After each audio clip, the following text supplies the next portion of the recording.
Et nous retrouvons en direct à Ifrane Khadija Idrissi Jannati, la présidente du Forum d'Ifrane d'investissement. Madame Idrissi Jannati, bonjour. Bonjour. Donc, parlez-nous du programme de cette 4e édition du Forum qui démarre aujourd'hui dans la ville d'Ifrane.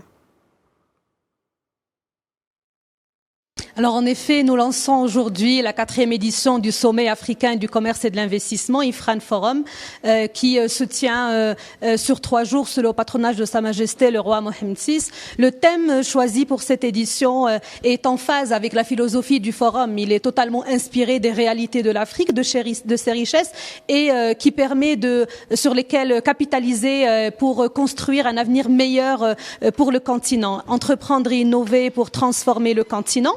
Nous avons imaginé le programme sur 3 journées thématiques.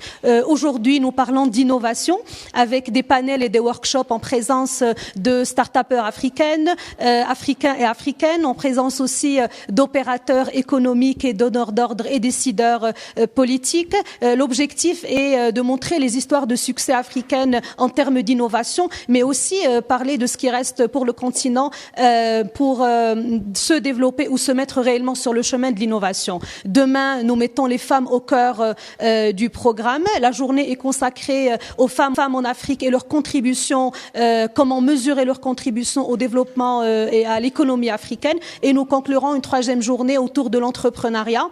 Notre panel de clôture donnera la parole à 5 startups africaines. Nous les inviterons à rêver que pourraient faire 5 startups africaines avec un financement de $100 000 chacune.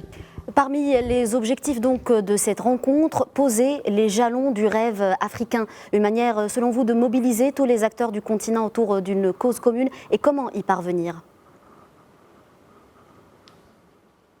Alors en effet, c'est une manière de mobiliser, mais c'est surtout une manière de montrer un autre visage de l'Afrique qui n'est pas forcément malheureusement celui qu'on voit dans les médias. Plusieurs idées reçues tournent autour du continent qui ne sont pas toujours négatives. Notre ambition depuis le démarrage du forum et encore plus pendant cette édition est de mettre en avant toutes les histoires de succès, mais aussi contribuer à changer ce narratif sur le continent. Nous voulons construire un narratif positif qui se base sur les réalités du continent, mais aussi sur son potentiel. À plusieurs niveaux, le continent mène le jeu et est nécessaire pour le monde. L'Afrique est appelée grenier du monde et donc toute l'importance de l'agriculture. L'innovation et l'entrepreneuriat peuvent driver le secteur de l'agriculture pour pouvoir mieux nourrir l'Afrique et le monde, mais aussi les nouvelles technologies. Aujourd'hui, 6 pays dans le top 10, selon le rapport mondial de l'innovation, 6 pays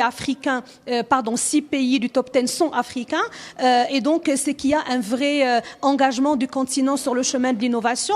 Nous poserons par contre la question par rapport aux autres 6 sur 54 pays, ce n'est pas du tout la majorité, mais nous tenterons d'écouter les représentants de ces pays sur ce qui a fait qu'ils ont pu aller dans ce sens pour en faire tirer des leçons qui peuvent être partagées avec l'ensemble du continent africain. Et les histoires de succès ne manquent pas en effet. Nous accueillons parmi nous plusieurs chefs d'entreprise, jeunes ou moins jeunes, qui vont partager leur expérience et qui vont tenter de trouver des opportunités de collaboration parce que le forum, depuis son lancement, s'est engagé pour favoriser l'émergence de collaboration entre Africains et accompagner la coopération Sud-Sud. Merci beaucoup Khadija Idrissi Jannati pour tous ces éclaircissements. Je rappelle que vous êtes la présidente du sommet africain du commerce et de l'investissement Ifrane Forum 2019. Vous étiez en direct avec nous de la ville d'Ifrane. Merci.